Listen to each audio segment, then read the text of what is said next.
Krishna, Hare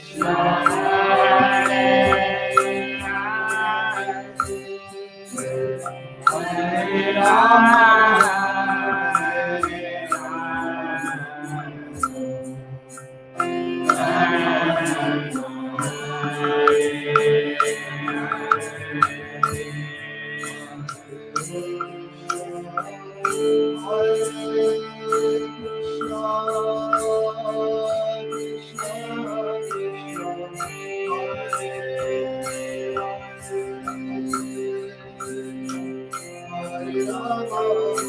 Hare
Krishna,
Some words of introduction.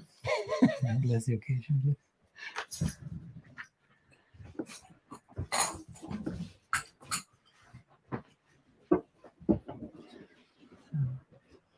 Thank you. And we'll use our last words for Ekadashi in glorification. And it is great. Today, this morning, Maharaj, you said, especially on some path that consider them a path of grace, like bhakti. It's not something you can do. It's something you can cry for. In such path, there is a tendency to actually avoid an endeavor that's actually needed. Because one is just waiting, it becomes a lazy grace. It becomes like, one thinks, okay, then I'm just mostly a waiting position. So, and one of our greatest endeavors is like entering in a relation with Holy Name. Especially tomorrow, Ekadashi, it's very rare that one has so less expectation as we will have tomorrow. No need to eat, no need to speak anything, no need to do something. It's like completely open time.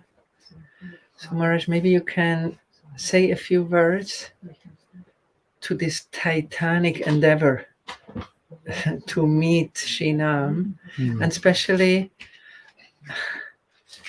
many bhaktas have like a mood of this being discouraged, because many times I tried a little, it was not working. So then I'm just retracing back and said, I wait for grace. So maybe you can say, maybe what is the key for an attitude for entering the seva of the Holy Name? And maybe we often say this, it's not chanting, it's serving the name. So maybe you can also elaborate, what does the Lord gain? Normally, if I'm serving something, he gets something. What does the Lord get if a soul is sitting here just chanting his names? In what way is Nama-seva a seva? So maybe you can elaborate, because on a path of grace, there is a great tendency that titanic endeavors is little and not put so much emphasis on, and especially the titanic endeavor to meet Nam. What is like the attitude of serving Nam, approaching him, and in which way it is service? Okay.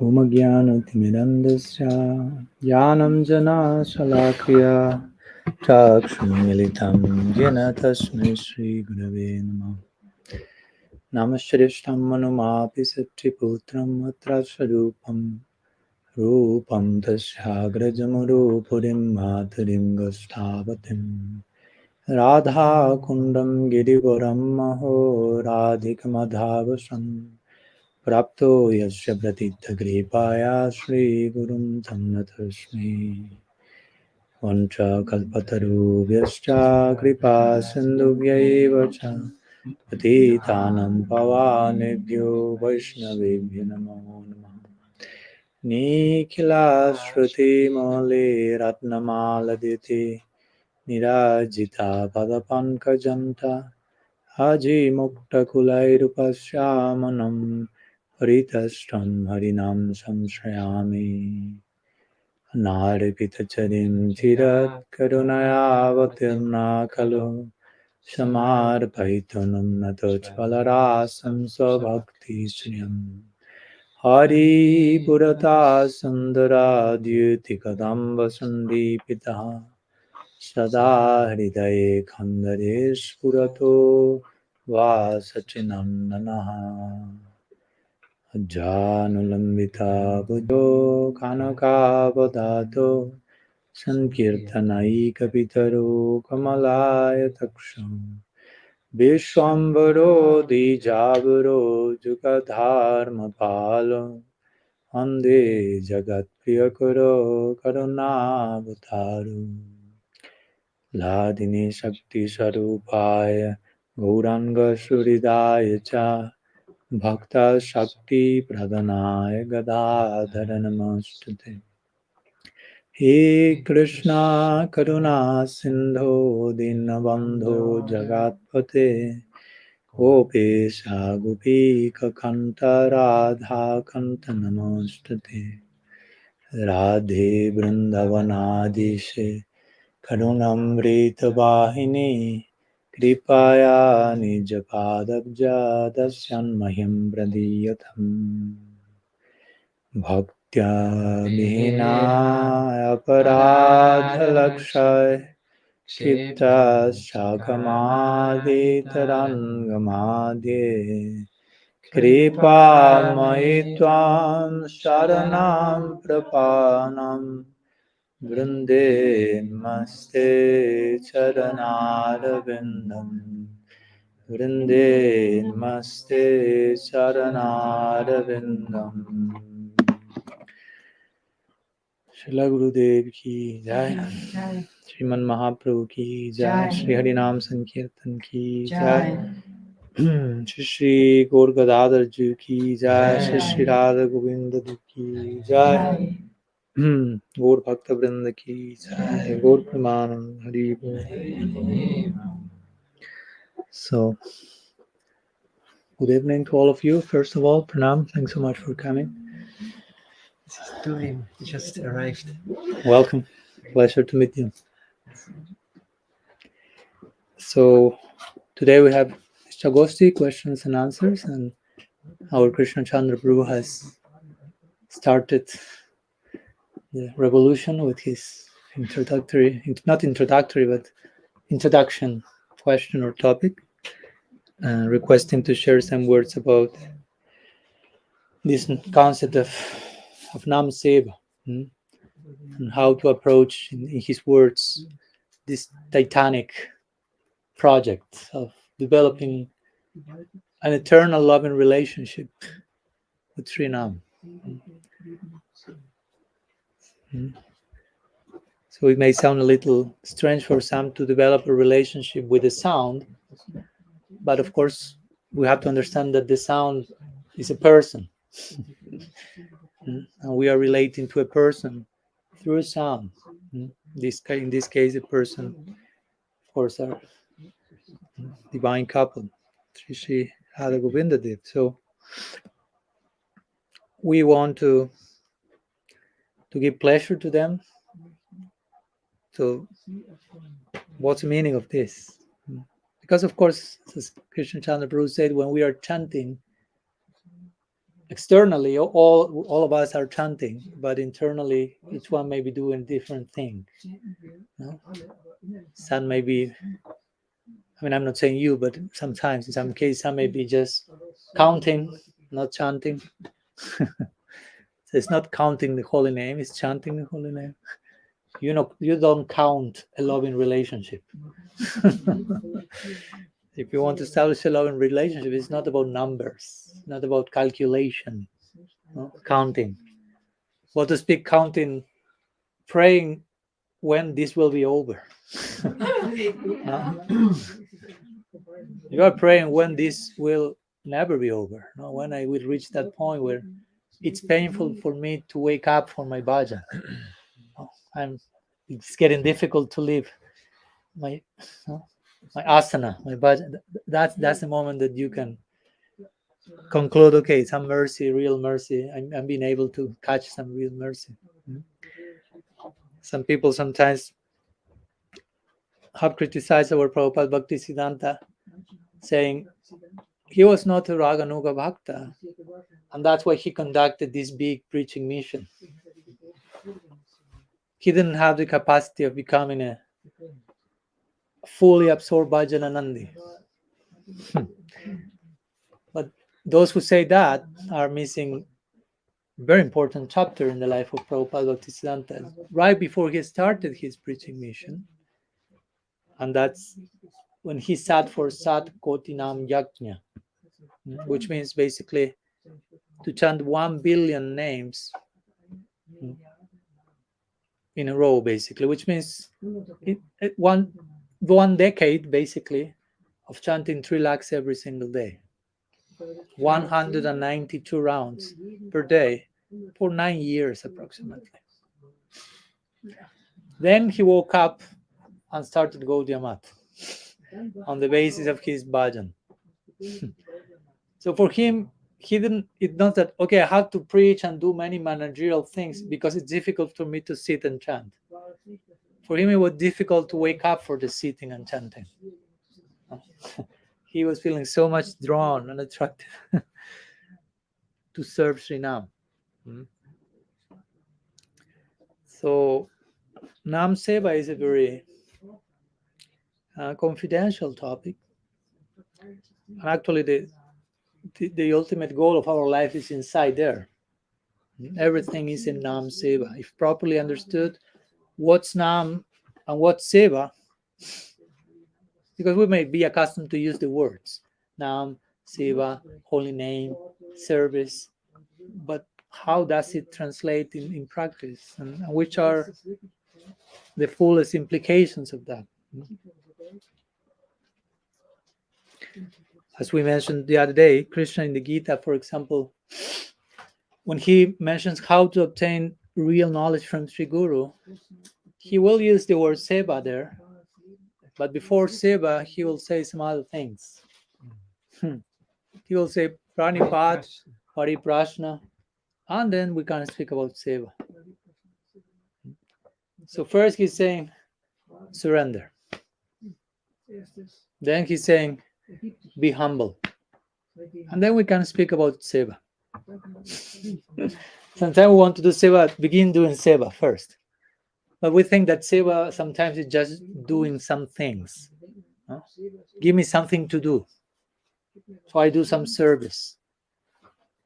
And of course, we appreciate that, but that may not be Seva. No? We never know if that's Seva. Welcome. This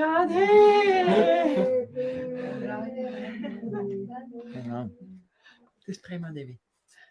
Nice to meet you, Prema. Welcome.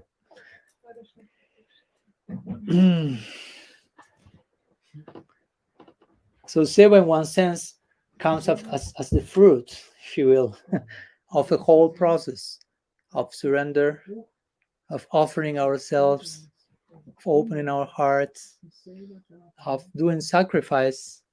As Krishna Chandra Prabhu was saying, in the path of grace, we run this risk of becoming lazy. Because Krishna is so merciful that I don't need to do that much. He's so merciful. Something like this. But Krishna's mercy is not an excuse to be lazy.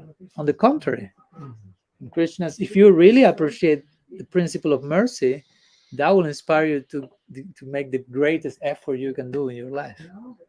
That's what we see in our great acharyas. They had the greatest realization of Krishna's mercy, and they were making the greatest efforts in Krishna-seva.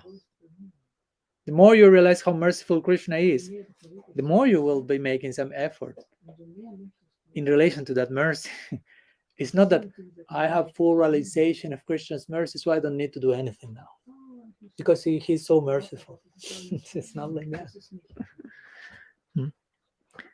He is so merciful, and I deserve so little, so nothing, that mercy, that I cannot just remain with my arms crossed and just ask for mercy. As we say today, costless mercy doesn't mean priceless mercy. There's a price to pay. There's a currency in which we have to invest ourselves. Sometimes we think costless mercy is something like cheap to ask. But that's very high price to get costless mercy. Because as we say, I think I said the other day, costless mercy means no matter what you do, you will never deserve that. Try to imagine. Even if you make the highest possible effort you can do, still that mercy is higher than what you are doing. So you will never deserve that. So in order to always receive that you will never deserve, you have to have lots of humility. Because if you are not too humble, you won't be able to tolerate something that you don't deserve. You want to deserve something. That's the reality in the world. People want to deserve. So that takes you to the realm of justice. You obtain what you deserve, karma. You want to deserve something? Okay, no problem. Karma department is waiting for you. But mercy department means I will never deserve that. So in order to remain connected with mercy, I have to have that higher humility in which I don't deserve that, and it's okay. So in one sense, it's higher the price to obtain mercy than to obtain justice. You follow my point? To obtain justice, you just try to deserve things from your ego. You deserve what you deserve. Generally, big headache. But to obtain costless mercy, you have to be very humble. So all this is connected with Nama-seva, because Nama-seva is crying for mercy, basically. Crying for something that I don't deserve, but I need deeply, as we said the other day. So that's why Mahaprabhu say the only way you can chant Srinam successfully is embracing the third sloka of Shikshastakam.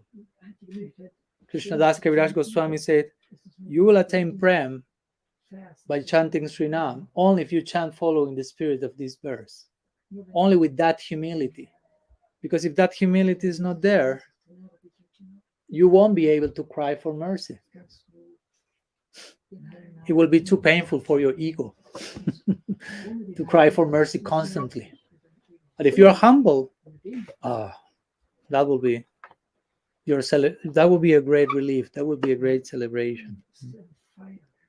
So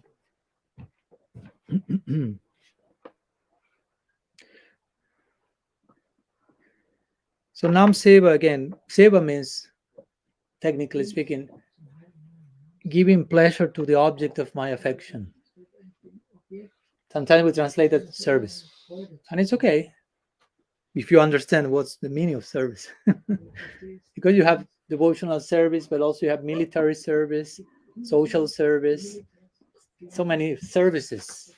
But here we are interested in a very specific way of service, which is how I can give pleasure to the object of my affection. And who is the object of my affection? And what does give pleasure to the object of my affection? Because Krishna is known as Rasik Sekar, which means the king of all relishers.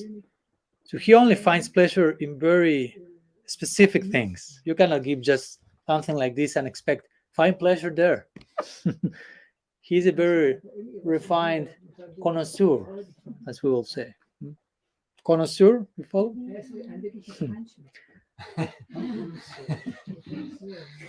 So if someone is a connoisseur, has a very sophisticated tongue, if you will, to relish, whether food or if it's with music or arts. They will be able to appreciate things that practically nobody else can appreciate. So he has this high standard, if you will. So if you want to approach such a person, we have to understand what the thing that makes his tongue alive, if you will, the connoisseur. Shastra say Bhavagrahi Janardana. Bhavagrahi Janardana, which means Krishna is only taking the essence of the attitude we are offering. So we may say, oh, how fortunate. Krishna is not seeing all the details, the external false, formal things that I'm doing wrong externally. How great relief. Yes, but he's only taking the essence of your attitude. So in one sense, that's more challenging.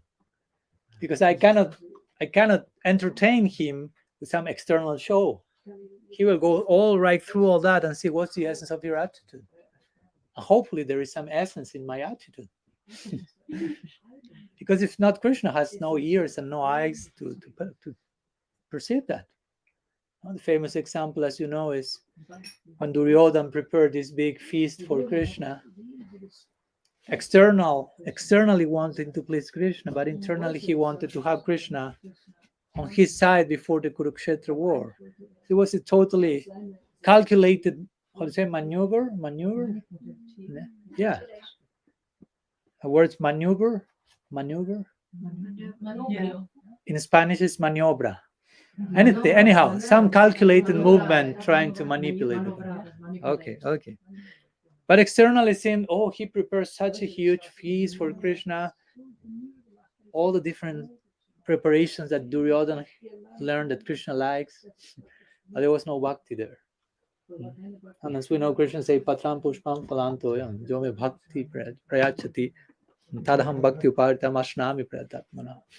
He said, flower, fruit, water, leaf, even in singular, he's mentioning in that verse. One flower, one leaf, one water. I don't know what's one water, but one drop of water, enough. But in that verse, he uses the word bhakti twice. So he says one leaf, one water, but bhakti. No, that cannot be missing in the recipe.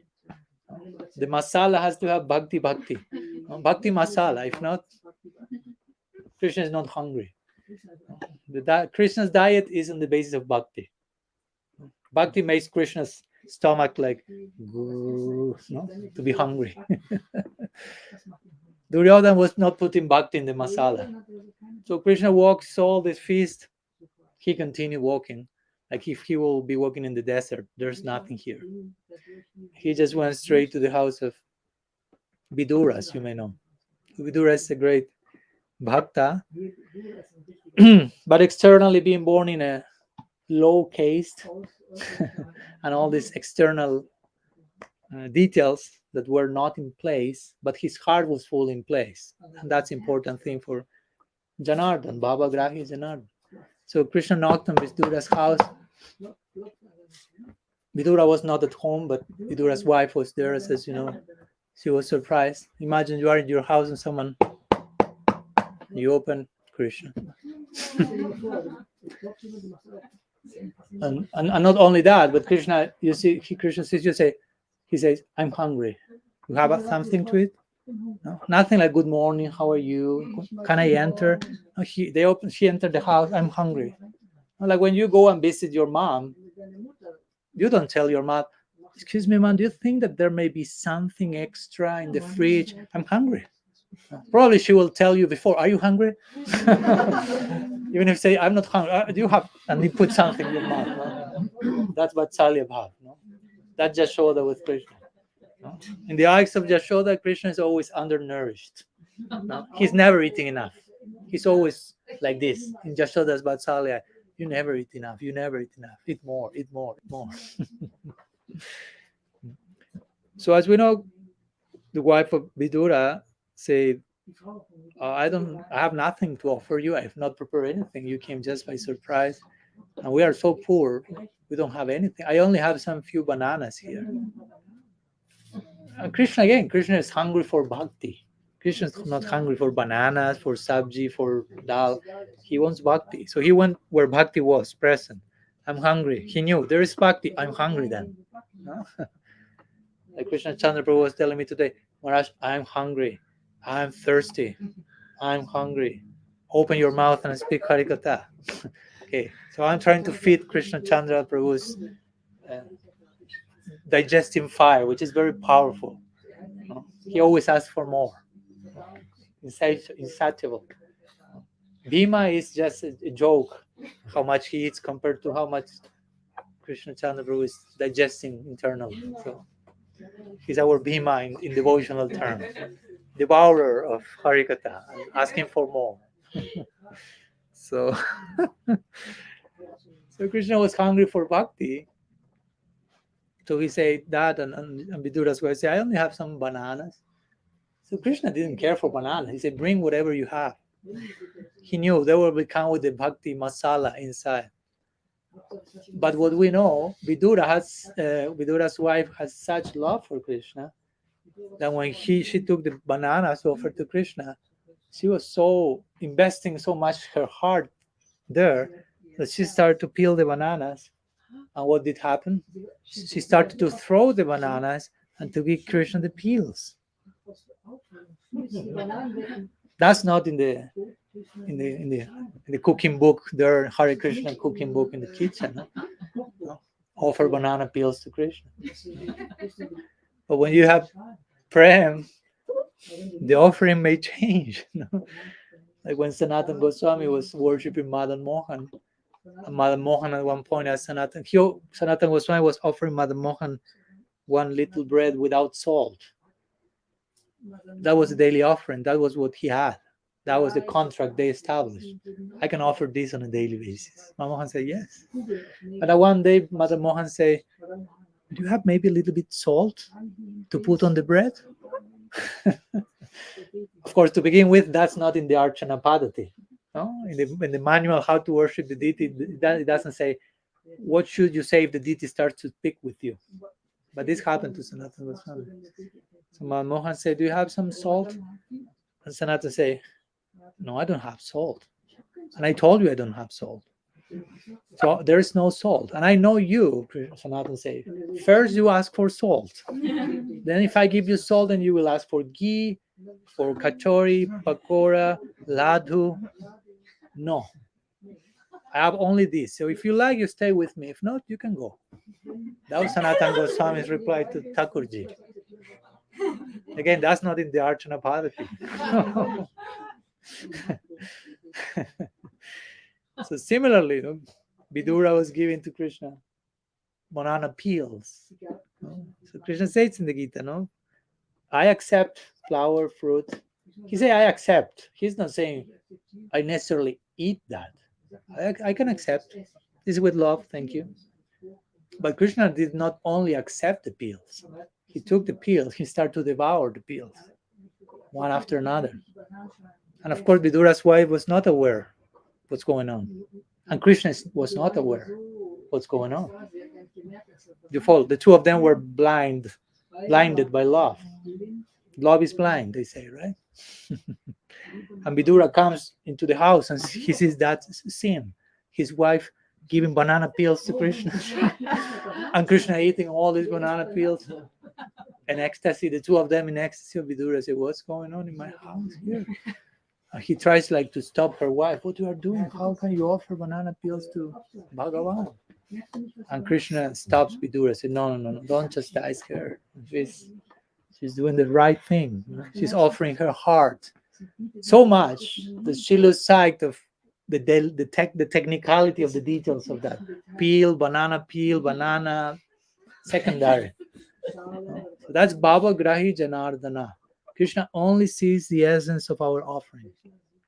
But again, Even after this disturbance with Vidura, she realized and she gave the banana and put the peels away. And Krishna said, "It's not the same anymore." yeah, It was better. some calculation there. So in this way, of course, the question is, can we do that without imitating that? Because it's not okay. Let's go now to Gaur Gadadhar. Let's take banana peels and offer banana peels to Gaur Gadadhar. If you are aware that you are offering banana peels, that's aparat. You follow? If you are unaware of that because of divine ignorance of prem, that's another thing. Gyan Sunya Bhakti. There's no calculation. So again, our hope is that Krishna is only seeing the essence, but also that's our greatest challenge. Because the question is, how much essence do I have to offer at present? How much of an essentialist I am? How much I have to become that Saragrahi person? So, Nama-seva, or invoking Sri Nam for the pleasure of Hari, basically implies like we are the offering, basically. The offering is not banana, the offering is not peel, the offering is not grains of rice into the fire. The real swaha is ourselves entering there. Nam is yajna also, sacrifice. But the idea to chant Sri Nam from a place that will give pleasure to Hari is to get rid of all these misconceptions that we have been speaking these days. For example, to be free from the idea that I am the chanter of the holy name. If you think I am chanting Sri Nam, that's a form of ego. I am not chanting. Hopefully Sri Nam is dancing in my tongue and making me a puppet of his grace, but I am not the chanter of the holy name. You follow? It's kind of putting the spotlight on, okay, now I will chant Sri Nam. As we say today in the morning, only if Krishna agrees to descend and manifest, I can contact Sri Nam. It's not that I can force Krishna to appear in my tongue whenever I like. That's not the disposition. That's not the way to address our relationship with Bhagavan. We can have some desire, have some aspiration, but he has the last word, if you will. That's like the preliminary foundation. We fully trust his, her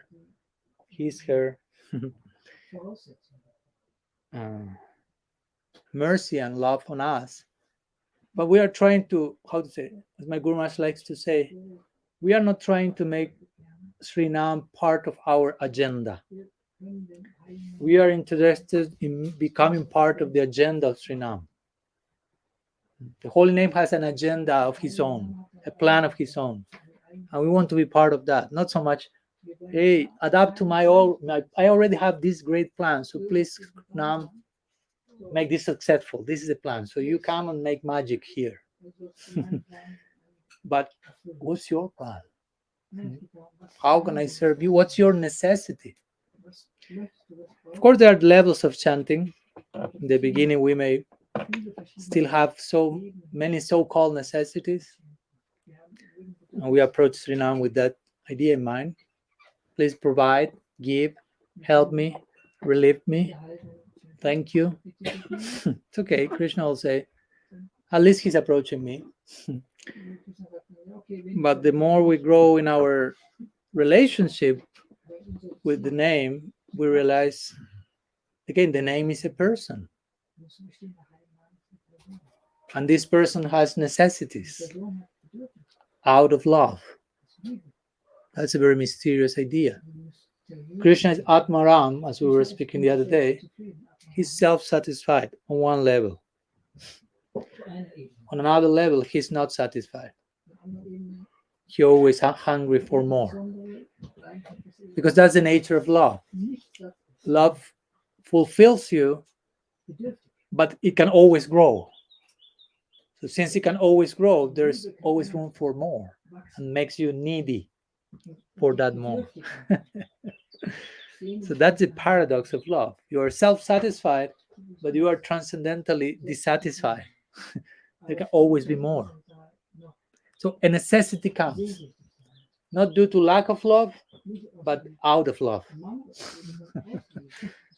When we don't have love, we have so many necessities, an ending list. I need. When we have love, we also have necessities, but of a different type. Like the Rasa Lila, no? Rasa Lila. In Rasa Lila, Krishna is meeting with the gopis. Krishna is full in himself. Krishna is full. The gopis are full in him themselves. So, but they have a need. The need is to celebrate their fullness.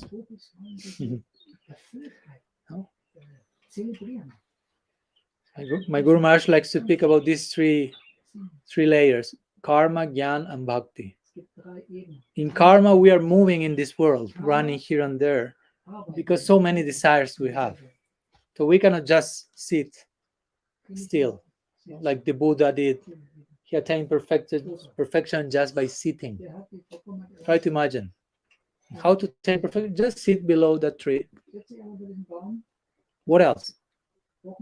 Just sit. What else? Remain seated. What else? Stop asking what else. Sit. After 5 minutes, you start to get nervous. Because there are so many things that are moving us in the world. I need this, acquiring, acquisition. Trying, because we think I will become more in the material platform. We think by having more, I will become more. Of course, on one level, you realize it's not like that. It doesn't work like that. So instead of moving here and there, I can just sit. That's more connected with the Gyan path. Sit and meditate. No more desires in my heart. I don't need to run here and there in the world. I can just be in peace. Shanti, shanti, shanti. Of course, our goal is not shanti. As the hippies will say, peace and love. No? That comes the important word there.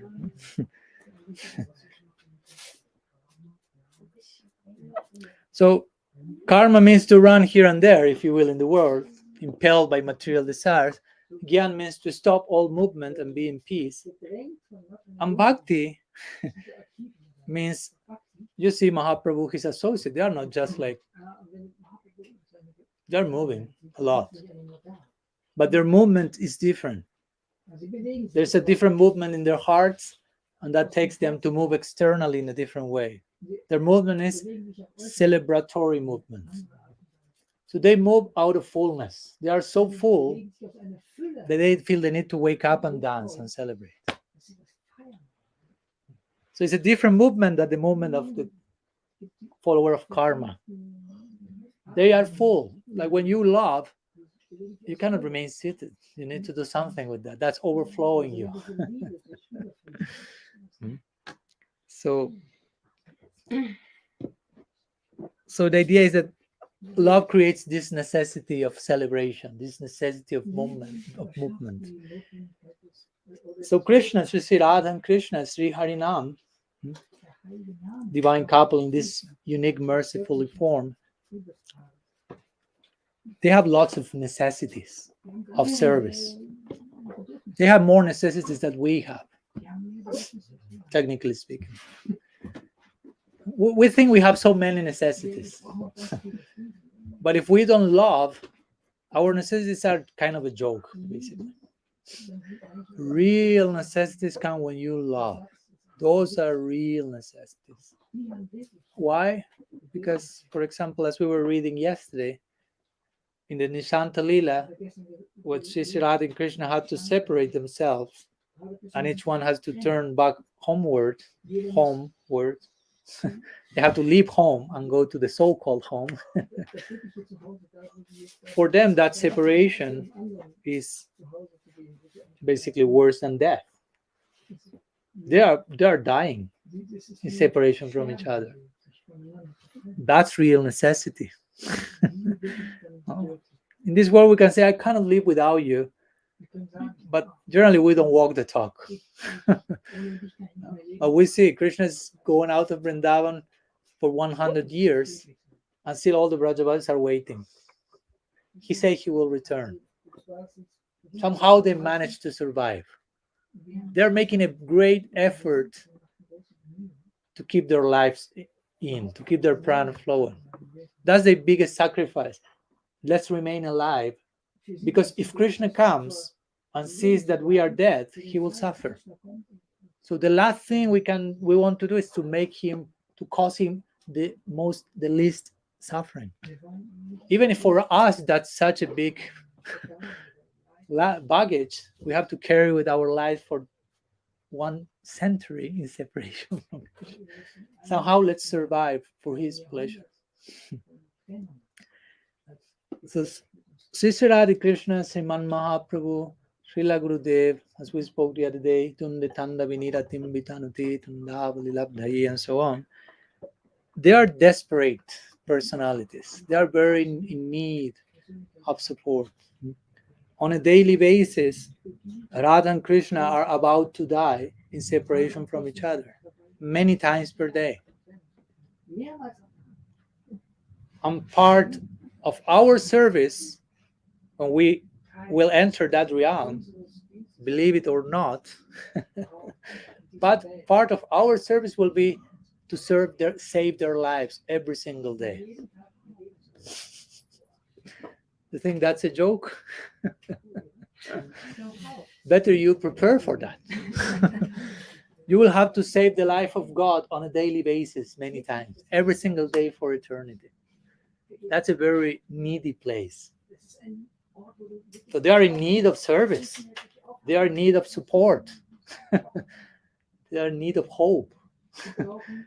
When Krishna can no longer tolerate separation from his Praneshwari, he needs some consolation from someone like Subal or some Priyanarmasaka who will whisper something in his ear and give hope. And Madhu Mangal will bring 1 garland of malati flowers which resemble the complexion of Radha, and he will put that garland on him, which is a confirmation you will meet her very soon. That garland was used by her and was sent by Radha's manjaris. It's a whole operation with different assistants. They put in the garland of Sri Radha receiving her Mahaprasad. The manjaris are running. They know Krishna's about to die. They hand the garland to the Priyanarmasaka. The Priyanarmasakas are running. Krishna about to die. They put the garland, and Krishna is like going back to life once again. There is hope. There is hope. So I'm saying all this just for you to understand. This is not like I'm going to Golok Vrindavan and I just have a nice time and relax there and do something here and there, wash some pots, relax. Now as a sadhaka here, I'm doing all this effort, but when I reach there, eternal resting for it. I have my cloud, eternal cloud, and I will be like just relaxing for eternity. That's not our idea of heaven, basically. Our idea of heaven is 24/7, full day, Achtakaliya Seva. When you read the Seva that we are studying these days, you may wonder at which point they go to sleep. Because when they are going to sleep, almost immediately they are waking up already. We just published Sankalpa Kalpa Dharma, which is this 24-hour Seva meditation. Basically. So my point with this is we have to understand all the things in such a way that we feel charmed by that we don't feel scared by that. Oh, I won't have time to sleep, better I stay here then, or something like that. But we start to understand when there is love, there's no time to sleep, basically, in one sense. There's no time to eat. You will forget about that. For example, tomorrow is Ekadasi. So sometimes devotees do complete fast near Jal. So once someone asked Srila Siddhar Maharaj, Guru Maharaj, why should we fast completely on Ekadasi? And Srila Siddhar Maharaj basically said, basically, you don't understand, he said. Complete fast in Ekadasi means this. He said, in Ekadasi you become so absorbed in chanting, hearing, in embracing the angas of bhakti, you become so absorbed that you forget about eating, sleeping, and so on. In that sense, you are expected not to eat and sleep. Only if that happens as a byproduct of absorption. You follow my point? It's not that I have to pass the whole Ekadasi not eating and I'm all Ekadasi thinking about eating. Huh? Oh, tomorrow is Janmastami. Janmastami means fasting till midnight. That's not what Janmastami is about. If you will be meditating the whole day long about the 108 preparations, better you break the fasting immediately, calm your stomach, and focus on Krishna. I mean, I'm not saying this is an excuse to go and eat as quick as possible, but my point is, these things have to happen. It's a natural byproduct of absorption. You forget eating, sleeping. So what to speak in the Nitya Dham? So, but even if they eat or sleep, because they do, that will be also seva. That's an interesting thing. We may be not doing seva even while being awakened, but they are doing seva even when they are sleeping. Whatever they do in the Dham, the associates, it's only for the pleasure of Krishna. Even if they are resting or going to sleep, they're only dreaming about serving him in different ways and so on. So I'm saying all this because we're speaking again about Nama-seva. Don't forget the main focus. So Nama-seva means to offer ourselves for the pleasure of Srinam.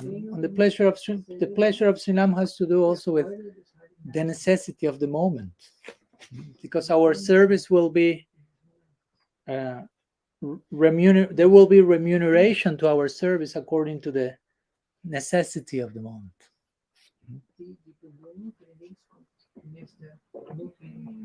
Bhaktivinoda Thakur once says, I would like to leave my body in Kurukshetra.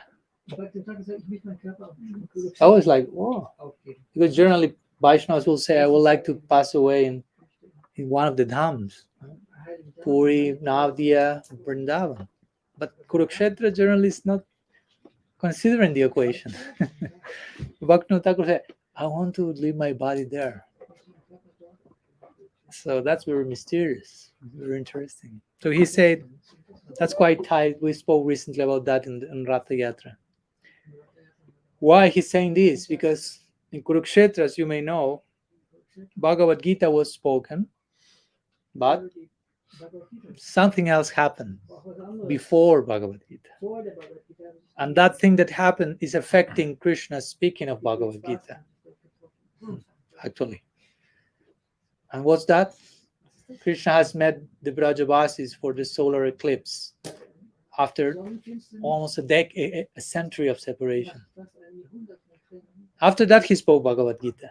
And our commentators will mention how in the different verses, Krishna here is remembering the Brajavasis and got lost. the battlefield.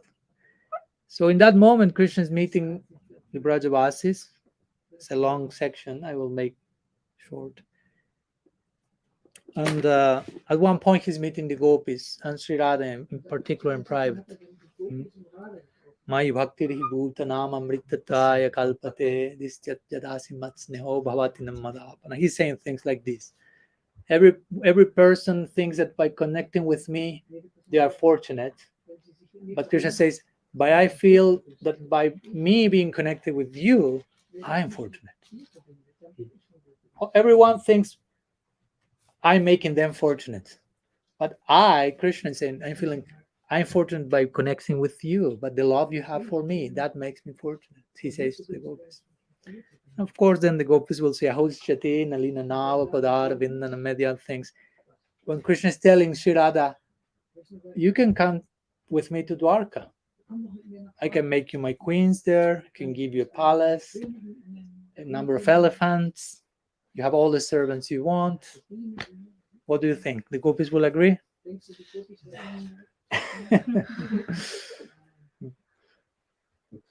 I was in Finland, we were speaking about that with a group of God brothers. It was nice. I was describing all this and contrasting this bhava of Dwarka and Vrindavan. And at one point, one of my God brothers raised his hands, like difficult. He cannot contain. He said, Maharaj, well, I hate Dwarka. So he spoke from a fanatical side in the proper sense of the term, as we spoke this day. I hate Dwarka. I don't like that. And he's someone with knowledge. He's not just being sentimental. So he's making a point with that. Like, how can Krishna tell that to the gopis? So, of course, as we know, Sri Radha will say to Krishna,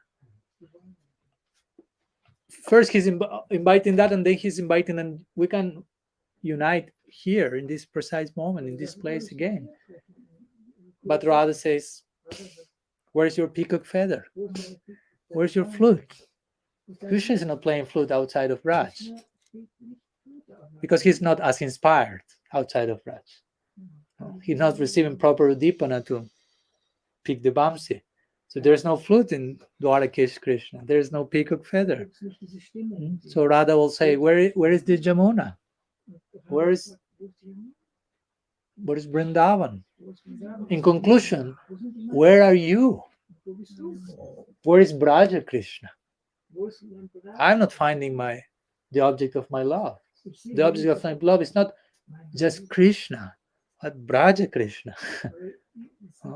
Aradhyo Bhagavam Brajesya Tanayas Tadhama Vrindavanam. So our object of worship is Brajaisha Tanayas, the son of Nanda Maharaj. That Krishna.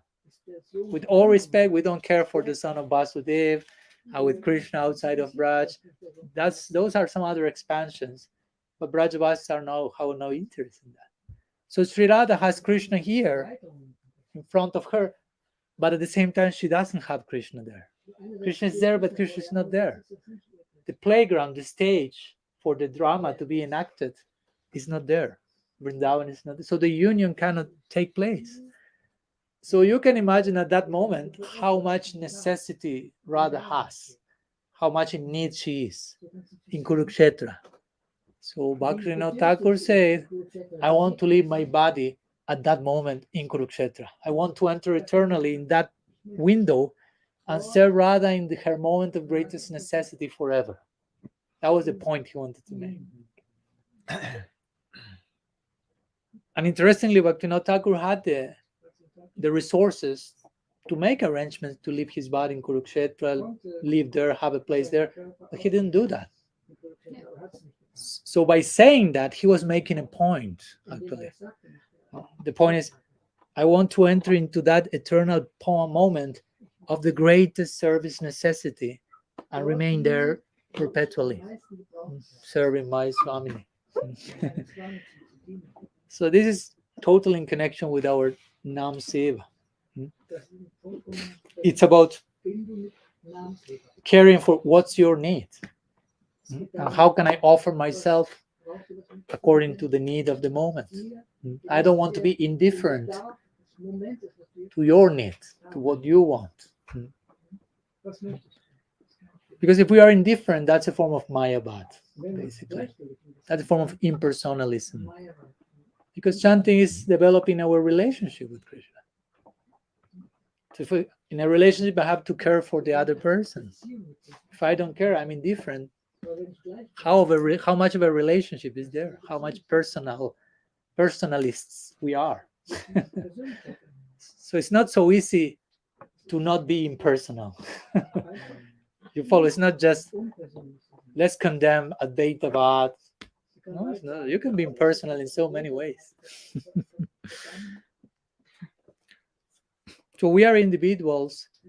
So our task as sadhakas is, how can I offer my individuality in the most tasteful way for the pleasure of Sri Nam?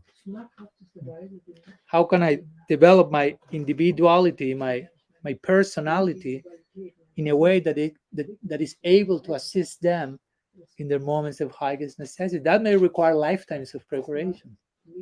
It's a big project. It's not like, okay, I need 2-3 years for my PhD and I get it. Or here you may see maybe 2-3, but lifetimes of serious practice. Because what's going on there, it's serious. That's not a joke. Someone once asked Srila Prabhupada, why in some of the pictures you appear so serious? Because Srila Prabhupada will appear very serious in some pictures. Drink the water, drink the water. Change. I'll have my chance also.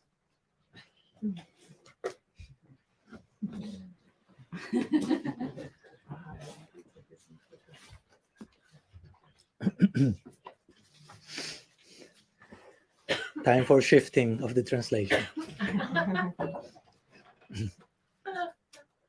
Can we do the same here to shift the speaker and someone else starts to speak? Not possible then?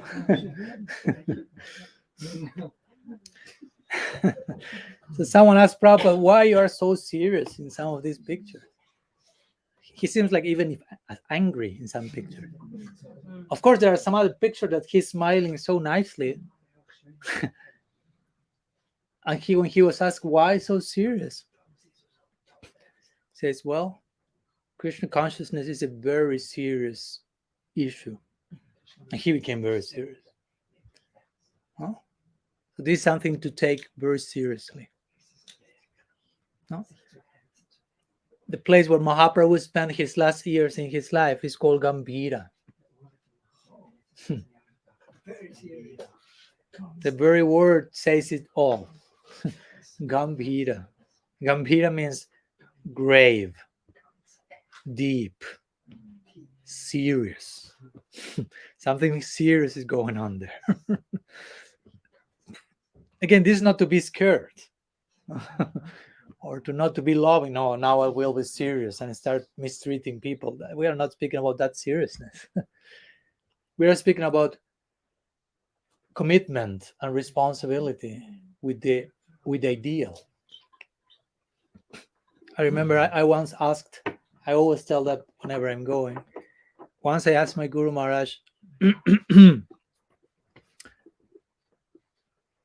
what, I don't know, this question came to me and I want to ask him, what can I do to please you the most? What's that thing that I could do in your service that may give you the highest pleasure? So I can have that reply and know what to do or how to aspire to that.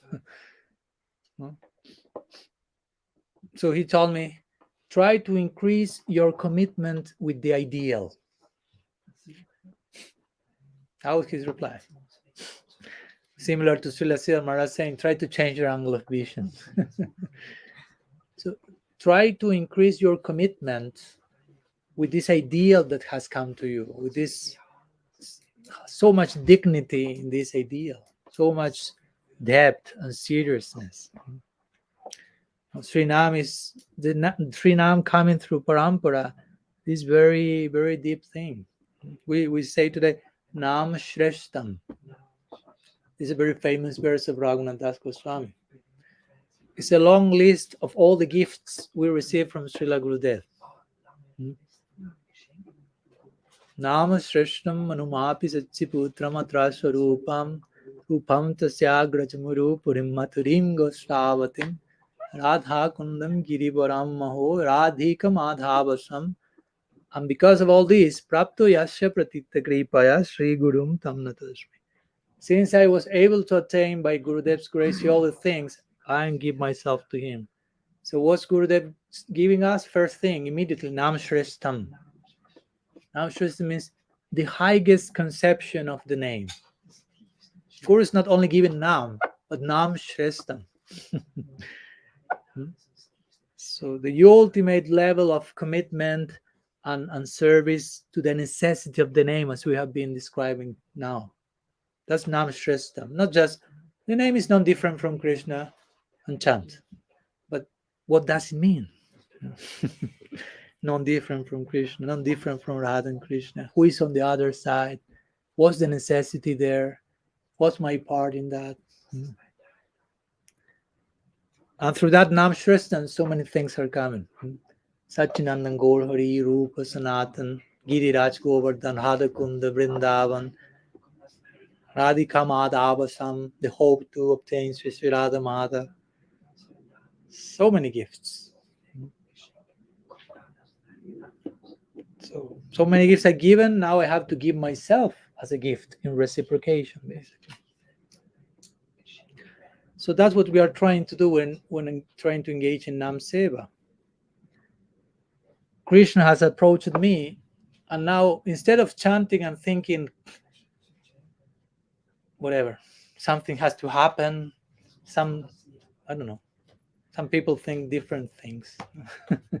Some people think I have to chant and I have to start to see some colors or some mystical vision, some entertainment, some show. Once one lady went to Srila Prabhupada and said, every time I chant Maha Mantra, I see one red light that starts to appear like in my third eye. So she was thinking, wow, this is pretty mystical. And Prabhupada said, keep chanting that the light will disappear soon. Don't worry for the red light. Keep chanting. It will disappear soon. Like implying, we are not looking for red light, color lights, or anything.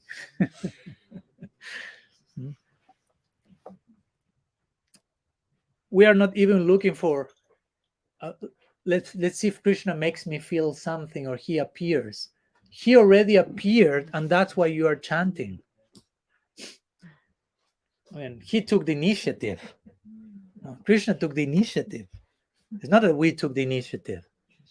No? The higher plane takes the initiative. And that's why we are trying to reply, to give back the embrace that has been thrown to us. No? They have embraced us, and now our attempt is try to give the embrace back. No? So we shouldn't be so much calculating when Krishna will reply, how he will reply. He already replied, and that's why you are chanting. So we should be concerned, how can I reciprocate in the proper mood, in the proper way? Not so much concerned with what they can make me feel. They can make me feel. Bhakti-Vigyan Bharati Maharaj once mentioned that. We shouldn't make Sri Harinam or even the concept of Prem or Rasa something for our sense enjoyment. When I get Prem or Rasa, I will experience so many things. A devotee in that level is not thinking about experiencing things. They are thinking about making Radha and Krishna experience things.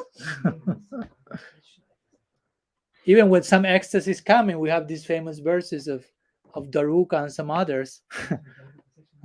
Daruka is serving Bhagavan, and some ecstasy comes, and trembling starts to come, and all this, and he's unable to continue finding Bhagavan because of ecstasy. So he goes here and he starts to pronounce a curse. Like the Brahmin is like, I curse you. But he starts to curse his own ecstasy. Like, leave me, get out of here. No, you're interfering with my loving service to my master. I don't want to see you here. That's kind of one way of putting that. No? We are not serving Krishna to feel something. Once this idea came to me. We don't want to serve Krishna so we feel something. We want to feel something so we serve Krishna. You follow my point? We don't want just to serve Krishna so as a result all the different things come. But we want to feel something, some initial inspiration and call, so we can give ourselves for the pleasure. So Krishna can feel something. Sri Radha Mahaprabhu can feel something. Because love is about self-forgetfulness, basically. Of course, before self-forgetfulness comes self-sacrifice. Where you are doing sacrifice and you are aware that you are doing sacrifice. But at one point, you are forgetful of yourself. Again, we cannot imitate this. But we should know how all the stages that are waiting for us in our journey. And we should conduct ourselves in the present in such a way that we are walking in that direction. Anyhow, some words, already an hour. But Krishna Chandra Prabhu's questions are always dangerous. There's so much more to say for sure. Just touching one. Chandras Fragen sind sehr gefährlich, deshalb ist über eine Stunde nur seine eigene Frage. Fire again. He's not translating because it's about him. Okay, I see. You compliment nicely. It's okay. You're a good team. So we have a few minutes. If someone else has any other question, we can. You spoke today about how each name of Krishna has a really purpose or meaning, which is actually important in the context of the words and something like this. So I was wondering in Manah-siksa, Sanatana Goswami, I think it's the fifth verse, where he says lust, anger, greed is like Raghunath Das Goswami, not Sanatana Goswami. Yeah. Okay. Are like dark oils. So binding you, and so just call all for the generals of the army of the killer of Bakasura.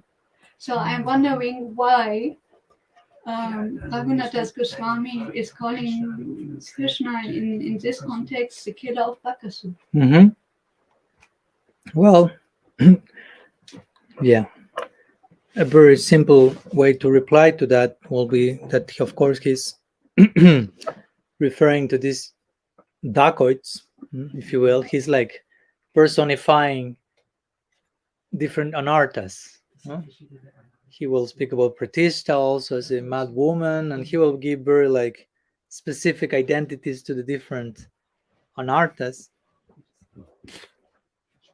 And we know that, at least according to Bhaktivinoda Thakur, all these different demons that Krishna kills in the Braja Lila represent anarthas. Do you remember, Krishna Chandra Prabhu, which is the anartha represented by Bakasura? Does anyone remember? Bakasura, war das dieser Kranich? Yes. He's a pretender. He's pretending to be this bird, you know. Yes. They're standing on one leg like a yogi in the water. But actually, they're actually waiting for an opportunity to bite the fish. They're not really yogis. Like there are yogis that pretend to be gurus or yogis, but they actually want disciples to exploit them. I think this was the example of this case. Okay. And in that verse, Raghunath Das Goswami is speaking about which anarthas you mentioned? Lust, anger, greed. The Kama, Krodha, Lobha, and so on. So again, one way of putting that will be that in certain stage of our practice, these tendencies will come to us not showing their real face, if you will, no? Not as what they actually are, but presenting us themselves as friends, if you will. No? Like they are coming in our best interest. No? I'll help you to obtain this that you need, and you need to do this, and you will progress by this and that, behaving like this, thinking like that, killing that person, whatever. Marrying this person. Exactly. So they will present, in that case, in a Bakasura-like mood, like something in one that seems to be not dangerous, but actually it's there with another intention. And there are many stances like this. So when Raghunath Das Goswami invokes Krishna as the killer of that enemy, he's asking basically, kill those enemies in me. Of course, we know that he doesn't have those enemies actually, but he's inspiring his humility to feel as if he has them. And also teaching us that all these names of Krishna have inherent power, Vastu Shakti, and according to the necessity of the moment, we can invoke these different names, and those names are not different from Krishna.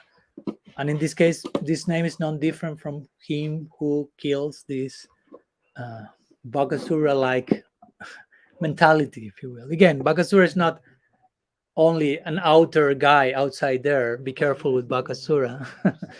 But it's inside of us. No? All these asuras are the ones that are keeping us outside of Raj, if you will. That's why all this killing of demons comes mostly before Rasa Lila, for example. You want to enter Rasa Lila, first Putana, which means the false guru. No?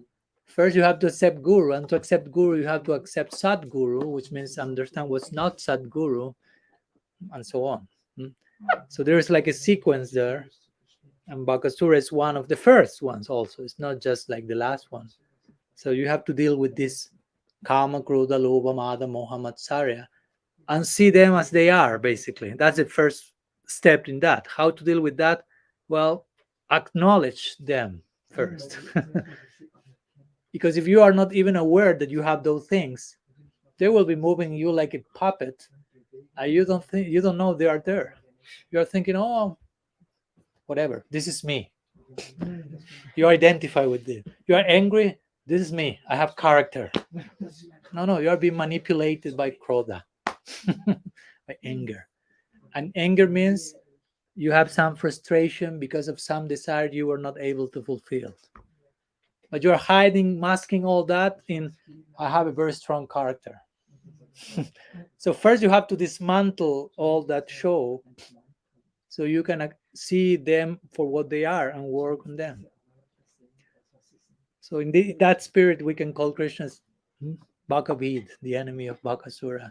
Please help me. Please give me your mercy so I can see, I can do a proper inspection of my inner landscape, basically.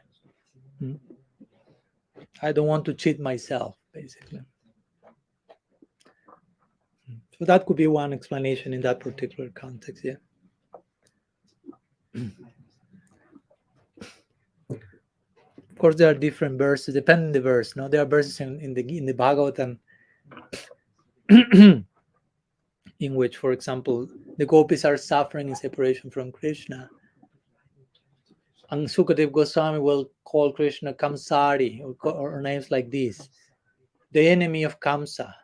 And you may wonder, why in such a high rasic point of the Bhagavatam, Krishna is called the enemy of Kamsa? That sounds like bordering Rasabhas. But the point is, the point is, Sukadev Goswami, at this point, he's totally identified with the plight of the gopis. So he's feeling like them, and he's siding with them. I'm feeling this Krishna is such a cruel guy. No? He's a killer of Kamsa, which means he's a Kshatriya. And Kshatriyas are known to sometimes have to be cold-hearted, because you have to apply justice and fight. You cannot be too much. You have to be, no. So all implications in that name is Krishna is cold-hearted, and he's making the gopis suffer like this. This shouldn't be happening.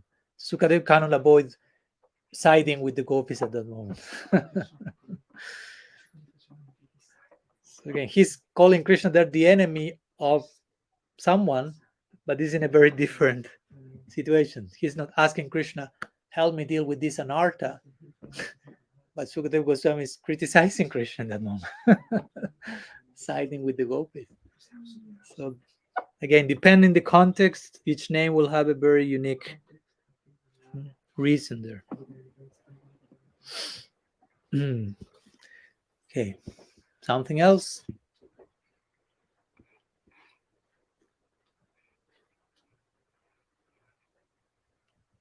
He won the boat. Yeah, 1 second. He wanted both to send me one message, also from one quote from Krishna Samhita, and similarly, Bhaktivinoda Thakur said that Bakasura personifies cheating religion. Oh, yeah. So again, some form of hypocrisy, no? Showing one face, no? So duplicity, hypocrisy, all this type of dualities. So we need to be honest and sincere. Basically, that's the idea, no? And honest and sincere means first, again, accepting what you have. Basically, that's a first level of that. I have this. Sincere. I'm a disaster yet, Krishna. Do some miracle with this.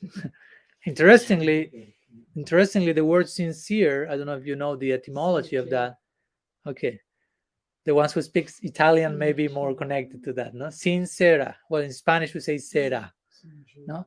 So this comes from sincera. In English will be without wax. Wax, I think, is cera, right?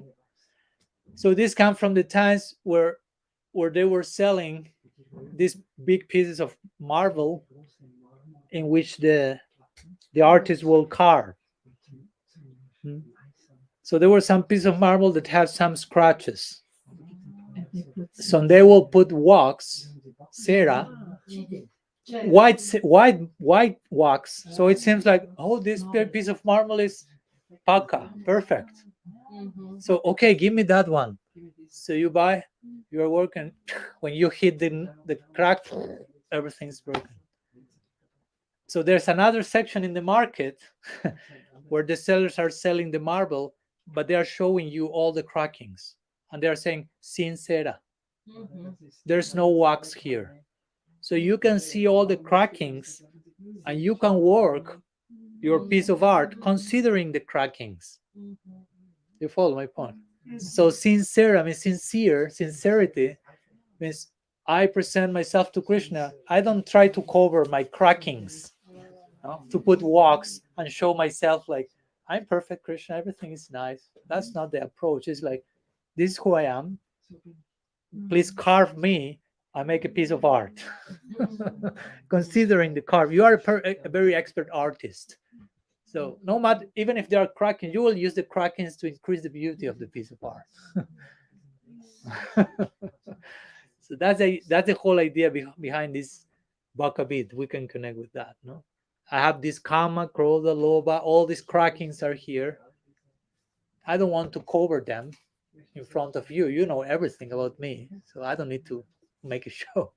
So please make some miracle, some piece of art with all these crackings. And Krishna say, okay. And he starts carving. And we have to allow ourselves to be carved and to trust the artist. Krishna is called Kalanidhi. It's an ocean of arts. So he can make a very nice piece of art out of ourselves. Even if at the present we feel, I'm a disaster, Krishna said, no worry, no problem. Oh, it's nice. Here. One cracking here, but we can work with that, no problem. We can use it for increasing. And at the end, it's okay. This is the final result. Wow. All our potential is coming by the grace of Bhakti. You have the question. I kind of observe wherever is some wherever is some religious group or sangha, there are also certain traditions, religious traditions and cultural traditions maybe. And I wonder, because some of these I always find very unattractive, and I get kind of distracted because of the essence. And I wanted to ask, how can I live in all these traditions and see also some helpfulness in them? Because this is, I want it. Okay. He's translating. You are translating? All right. Okay. So,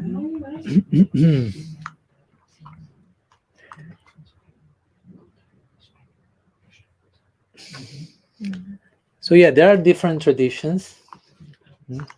Even in our tradition, there are different traditions. Just in India, there are different traditions. Even Vaishnavism, you have so many forms of Vaishnavism. We are one of them.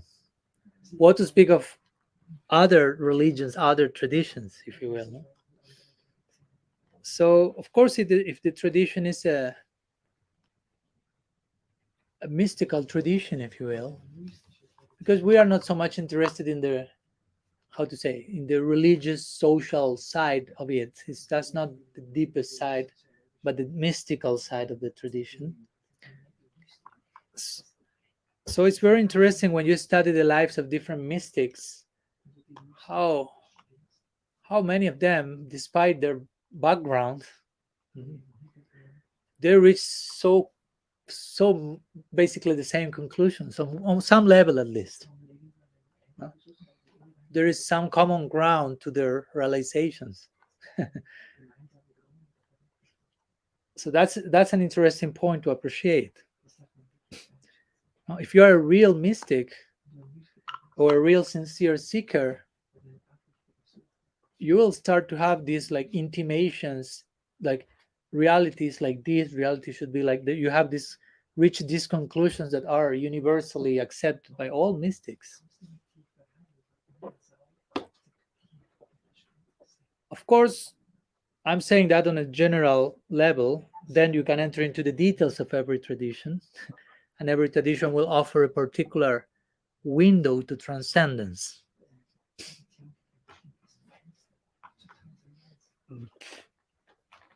But it's good to appreciate the common ground that all of us share.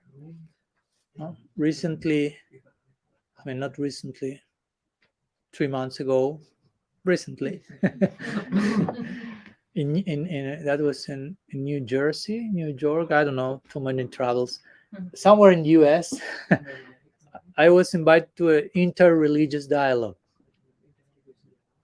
So with a group of Christian people. I saw that. Okay. So Prema may know better than me where that was. You ask her if you need to know more. So they invited me to speak about my tradition,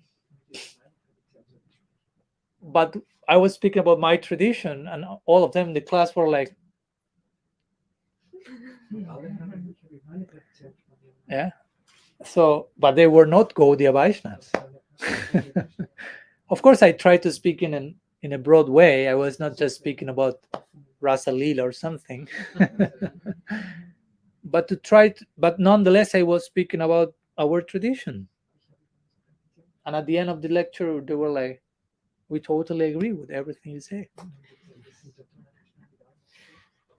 I say, "Yeah, that was the idea of this meeting, basically."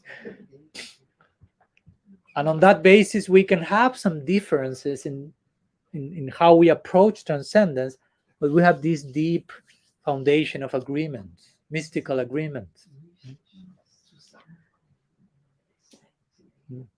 So I'm mentioning this because that's the most important thing.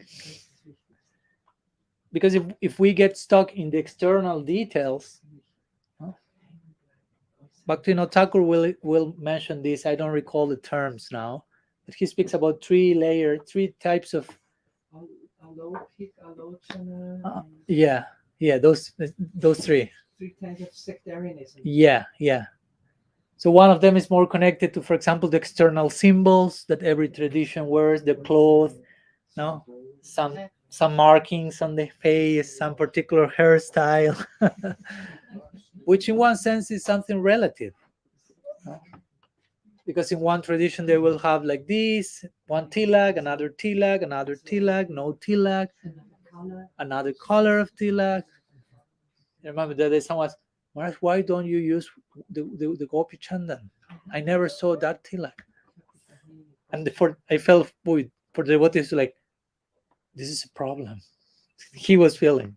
And I was like, it's a detail. No, it's not a problem. So my point is, but in the beginning, some of us need all those details, all those forms, or we think we need them. So if you have the proper tilak, the proper cloth, the cloth is always also an issue. Sometimes I'm in India, especially visiting some dear Gaudiya Math's temples, and there will come some, not all of course, but some will like, Maharaj, would you like to dye your cloth? Because this is not the real saffron shade of it. And like, okay. So what's the real one? No?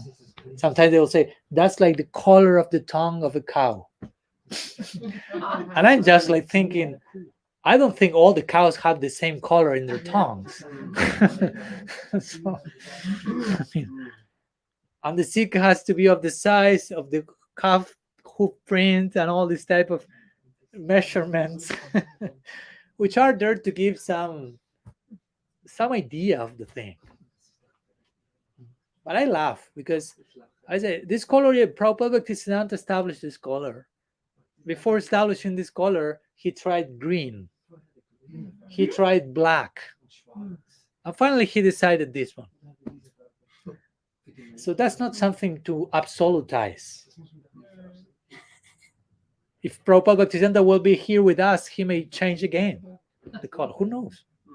You follow my point? Yeah. But sometimes you become like, this is the most important thing. Which type of saffron you are wearing, that shows how bona fide you are or not. So that's really very kindergarten level. Only attached to these external formalities. But again, some devotees are in that stage, and there's place for that stage at one level. It's okay. And I'm saying this because for some of those devotees, it may be difficult to appreciate the differences in other traditions. It may be too much for them in the beginning, because it's too much diversity. They cannot harmonize all that. Their faith is too weak. So they need something more sectarian. in the beginning again. Like in the baby in the beginning will think, my mom and my dad are the best daddy and mom of the whole world. There's nobody else apart from them. Because you cannot think beyond that. You just see me, my mother, my father, and that's all. In the beginning, when you grow, you don't even see my mother and my father. It's only you. Gradually, you start to realize there are other people in reality. But there is a stage for being narrow-minded. In time, you are expected to grow. Once Srila Prabhupada was asked like that, Adikesha Prabhu Obiel Kapoor, he asked Prabhupada, why you are insisting on your disciples just only to listen to you almost. And he said, they are in a certain stage that if I expose them to all the variety of Gaudiya Vaishnavism, it will be too much for them. So now they are like in this initial, how do you say? When the plant is the first sprout. Little sprout is coming in Bhakti Lata Beach. So I put a fence around. So the sprout is growing, but cannot see anything outside of the fence. This is the only thing. But the sprout is being watered. So it's growing. It's growing. The fence is here. The sprout is growing. It's growing. There's nothing apart from this. There's nothing apart from this. And at one point, the sprout is growing beyond the fence and starts to realize, oh, there's something apart from this. But now, at that level, it's rooted enough, has enough strength to deal with the diversity outside of the fence. In the beginning, it didn't have that rooting, that strong faith. That's why in January Srila Prabhupada also told, don't go to my god brothers or something like this. And on the other hand, I know Bhagavad Maharaj, Prabhupada told him, go to this man, he will teach you this. And yeah, of course. My Guru Maharaj was with Srila Prabhupada in his last days. And Tamal Krishna Maharaj asked Prabhupada, when you are no longer with us, is there someone else we could go for Siksha? Or there is someone else we can go? He mentioned some personality. He mentioned Srila Narayan Maharaj, and he mentioned you can go for Siksha to Srila Bhakti Goswami Maharaj. So it's not that he was keeping everything for himself, but he knew there are different people in different stages. So he has to be careful. So the idea is that, in the beginning, it's not the same recipe for everyone. You follow? You cannot just make everyone, okay, now go and appreciate all the different religions and processes and the variety. For some, they will come disturbed, confused. Their faith is too shaken. So in the beginning, you need to be a little bit more sectarian. But the one who is guiding you shouldn't be sectarian. So when the moment is coming, that person will take you, okay, now look there. Oh, I didn't know that. Oh, you can appreciate, and at one point you need to appreciate other traditions. It becomes a necessity. But you should appreciate other traditions in a way that nourishes your faith in your own tradition also. That's a whole art that we were sharing with Krishna Chandra some days ago in the train. Everything was in that conversation. Pretty condensed. This week we are unpacking all that we spoke in the train, basically. So we were sharing this section of Brihad Bhagavatamrita. Gopa Kumar. This is the first book of our Sampradaya. It's a very important book. Sanatana Goswami makes very important points in that book. And one of them is Gopa Kumar has one affinity, as we said, Priyanarma Sakya, but he's traveling through visiting so many devotees with different affinities. And although he feels this is not my place, as we say today, he's appreciating all of those affinities. And not only appreciating, but nourishing his own affinity by seeing their affinity. It's very interesting. Every place he comes, first he thinks, this is the most wonderful place. Yeah. And only then, by his mantra, things are coming up. Mm-hmm. It's not exactly that, but he feels so much ecstasy. Yeah, exactly. So, for example, when he meets Hanuman in Ayodhya, we know Hanuman is partial to Sitaram. You have this famous picture, he's opening his chest. Paramatma is not there. Hanuman has no Paramatma any longer.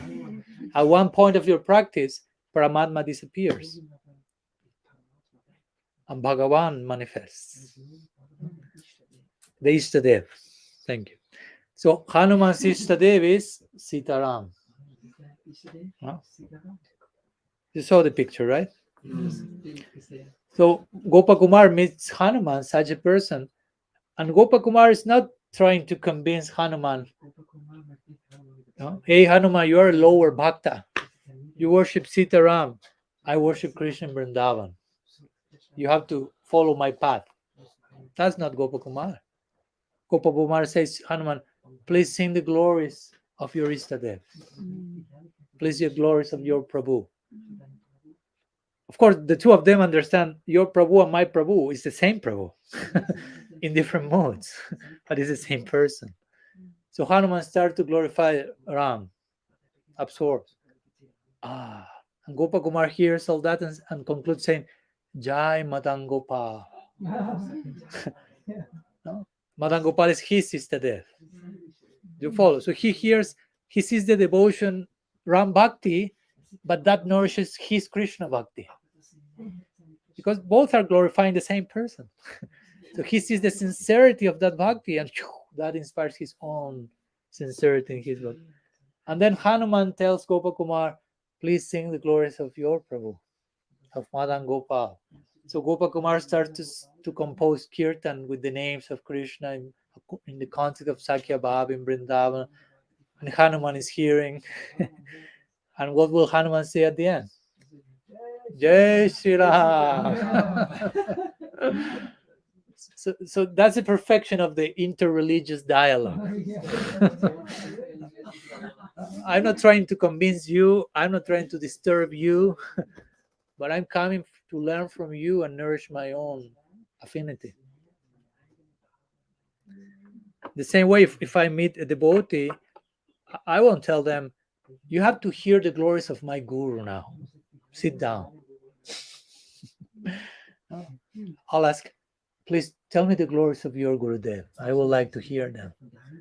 And when I hear that, my faith in my Gurudev will be nourished. Jai Gurudev. Because Guru is one in one sense. There are differences, but there is unity. Guru Tattva, Samastic principle, is Guru is one.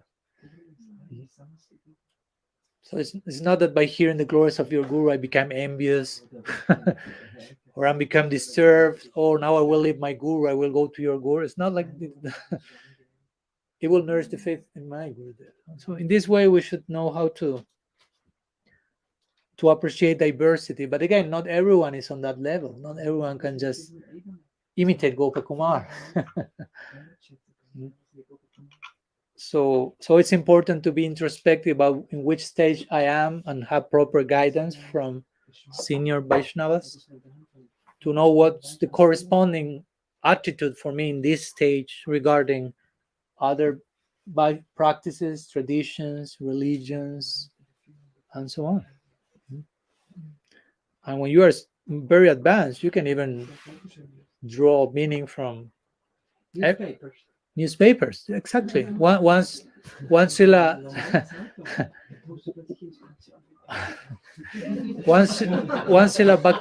Bhaktisundar Govinda Maharaj was saying, Bhaktisundar Govinda Maharaj, he was the successor Acharya of Srila Siddhar Maharaj.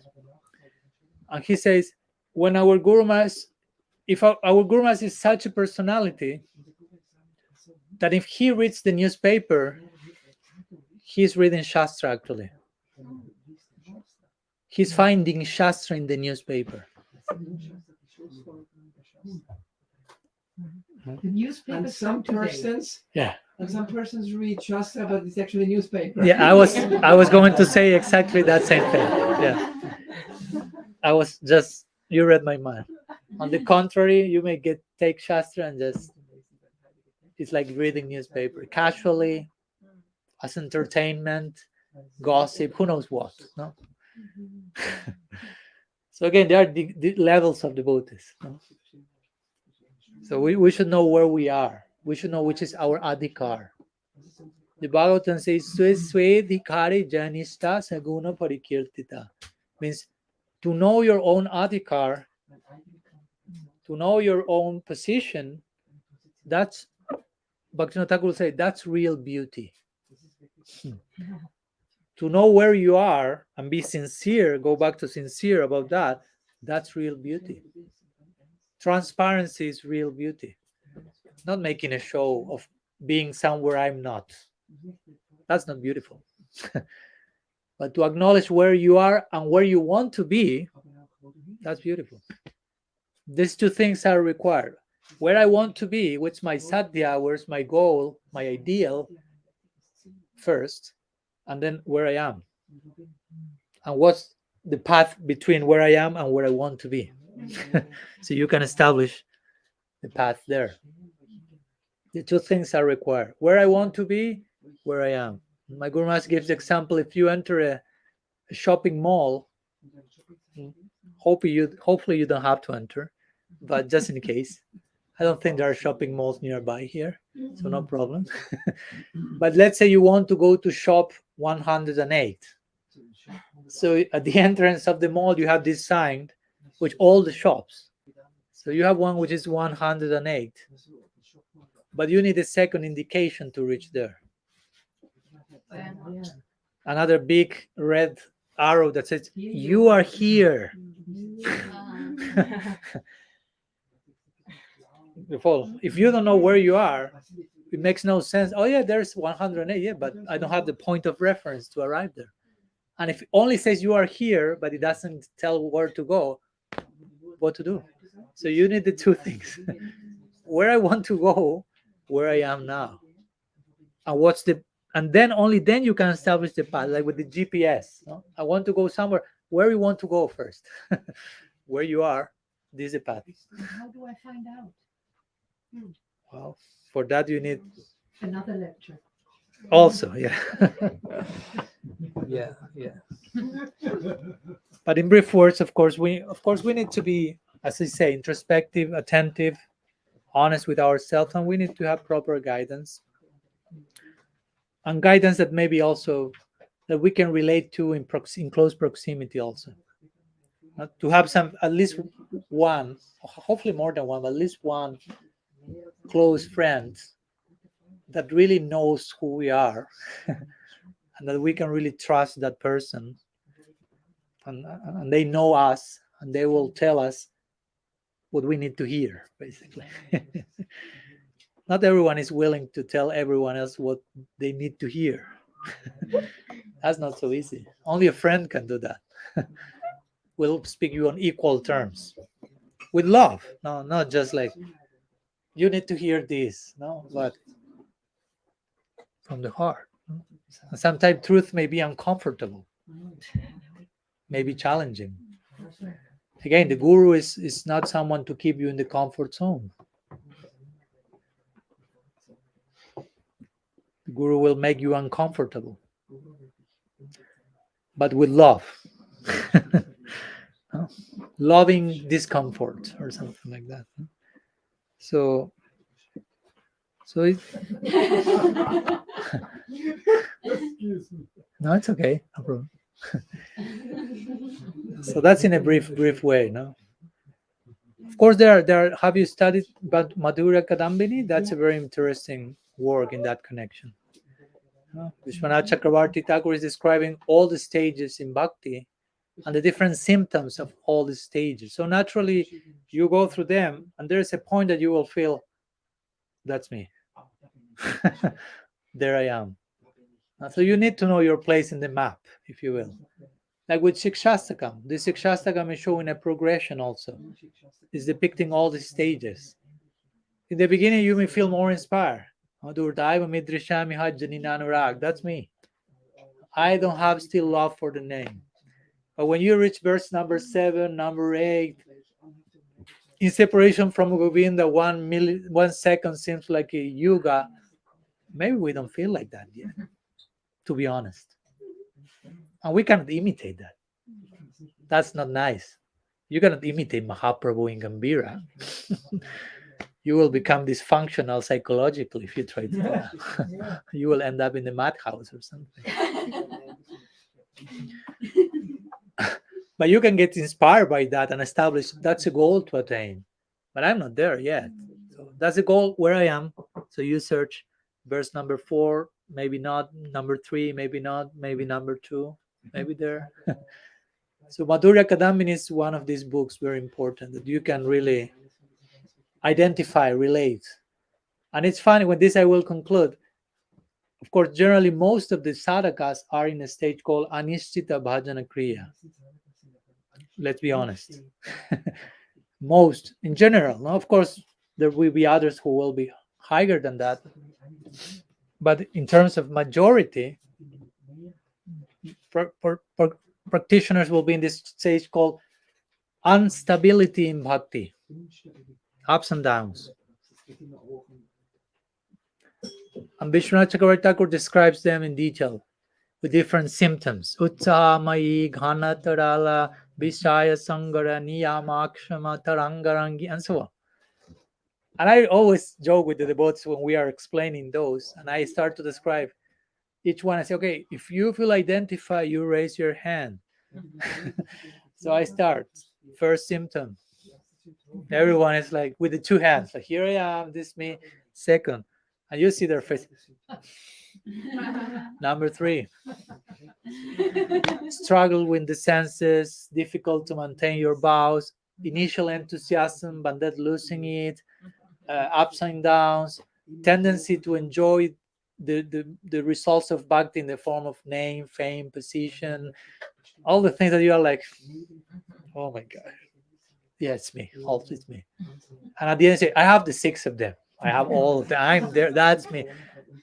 But the point is, okay, it's embarrassing, but at least you know where you are. That's important. It's better to know where you are, as embarrassing as it may be, than to think you are in a glorious position that you are not. That's not reality. You are living in a dream. And as embarrassing as that may be, all that is in the context of bhakti. So that's glorious. Vishwanath Chakravarti Thakur is not saying all these stages are wrong. He's saying this will happen to every devotee. Every devotee will have to go through them.